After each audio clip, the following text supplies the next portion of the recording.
Selamat berjumpa kembali bersama saya dalam acara renungan tentang kehidupan iman Kristiani. Mari kita awali dengan membuat tanda salib. Dalam nama Bapa dan Putra dan Roh Kudus. Amin. Ibu Bapak, saudari-saudara umat beriman yang terkasih, apa kabar semuanya? Semoga semua menjawab luar biasa. Puji Tuhan. Haleluya.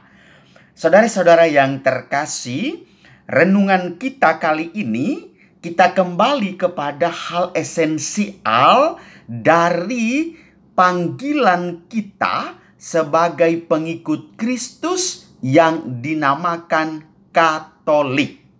Oleh karena itu, judul yang saya berikan adalah apa arti kata Katolik dan sejak kapan gereja disebut Katolik.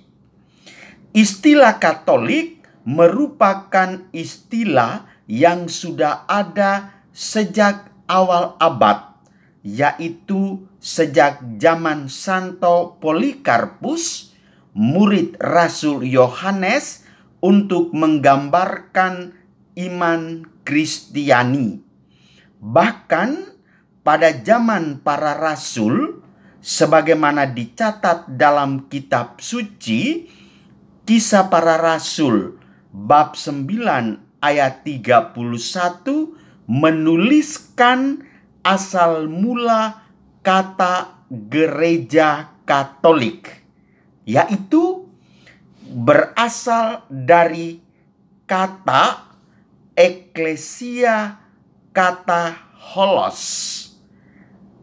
Ayatnya berbunyi demikian: selama beberapa waktu jemaat di seluruh Yudea, Galilea, dan Samaria berada dalam keadaan damai.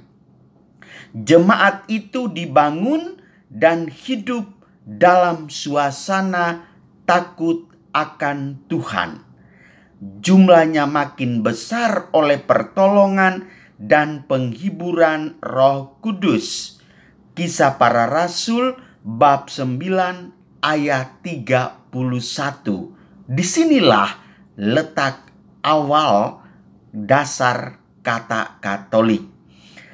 Kata holos atau katolikos dalam bahasa Indonesia adalah jemaat atau umat seluruh atau universal, atau kita sebut gereja Katolik. Sehingga kalau ingin diterjemahkan secara konsisten, maka Kisah 9:31 bunyinya adalah demikian: selama beberapa waktu. Dalam bahasa sebelumnya dikatakan jemaat di seluruh Yudea.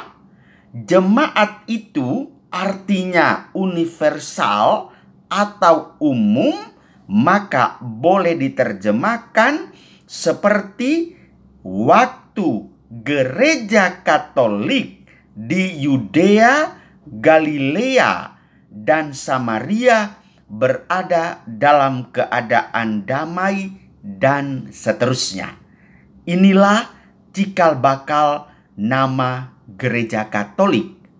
Namun, nama gereja Katolik baru diresmikan pada awal abad kedua, yaitu tahun 107 ketika Santo Ignatius dari Antioquia menjelaskan dalam suratnya kepada jemaat di Smyrna 8 untuk menyatakan bahwa gereja Katolik adalah gereja satu-satunya yang didirikan Yesus Kristus untuk membedakannya dari para heretik, para kaum yang menolak bahwa Yesus adalah Allah yang sungguh-sungguh menjelma menjadi manusia.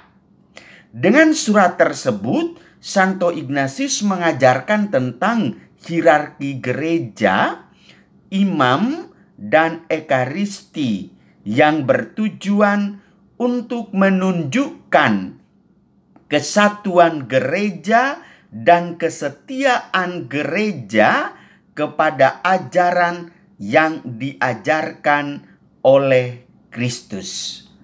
Kita masuk lebih dalam. Kata Katolik itu sendiri, arti yang dalam bahasa Yunani Katolikos berarti keseluruhan, universal. Gereja kita Katolik yang berarti umum, universal, atau lengkap, sempurna. Dan dalam hal ini, kata Katolik memiliki dua arti. Arti yang pertama adalah bahwa gereja didirikan Yesus ini bukan hanya milik suku tertentu atau kelompok eksklusif yang terbatas, melainkan mencakup keseluruhan keluarga Tuhan yang ada di seluruh dunia, yang merangkul semua dari setiap suku, bangsa, kaum, dan bahasa.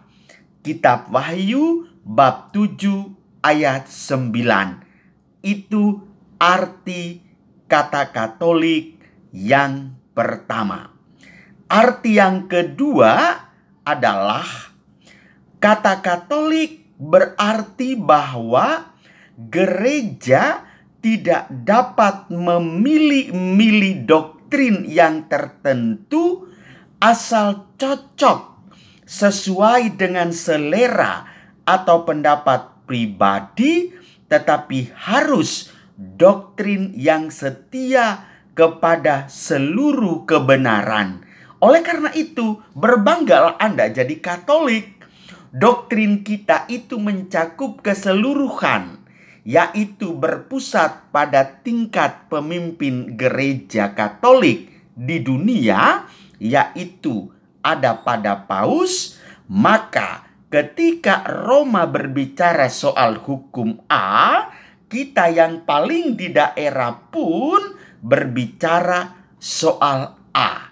Kebenaran tidak dapat diganggu-gugat.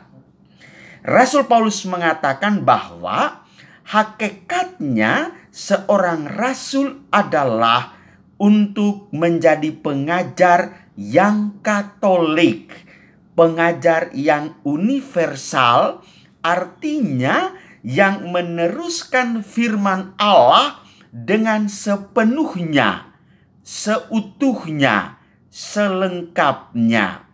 Dan tiap-tiap orang kami nasihati, dan tiap-tiap orang kami ajari dalam segala hikmat untuk memimpin tiap-tiap orang kepada kesempurnaan dalam Kristus.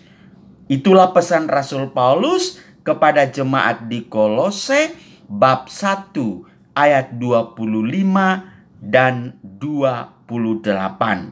Maka saudara-saudariku yang terkasih, gereja Katolik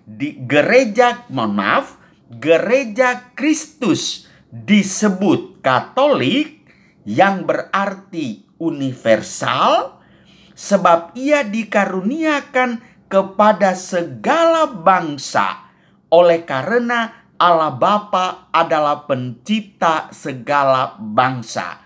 Maka saya pernah guyon, saya lontarkan, mau mencari gereja Katolik di seluruh dunia satu dan sama. Tidak ada perbedaan. Mau mengikuti ekaristi di paroki di daerah Batam, atau di Afrika, atau di Belanda, bedanya hanya dalam bahasa. Tetapi intinya semuanya adalah sama. Oleh karena itu, sebelum Yesus naik ke sorga, Ia memberikan amanat agung agar para rasulnya pergi ke seluruh dunia untuk menjadikan semua bangsa murid-muridnya. Matius bab 28 ayat 19 sampai 20.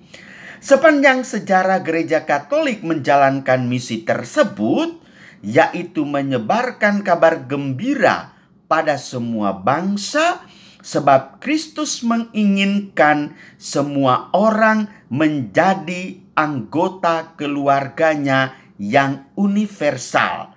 Surat Paulus kepada jemaat di Galatia bab 3 ayat 28. Maka kini Gereja Katolik ditemukan di semua negara di dunia. Anda kemana-mana pun gampang mencari Gereja Katolik. Kita bukan gereja sekte, kita bukan gereja nepotisme, kita bukan gereja sukuisme, sehingga Anda mau menuju ke daerah sana tidak menemukan gerejamu. Tapi kalau Katolik, semuanya sama dan berada di seluruh dunia.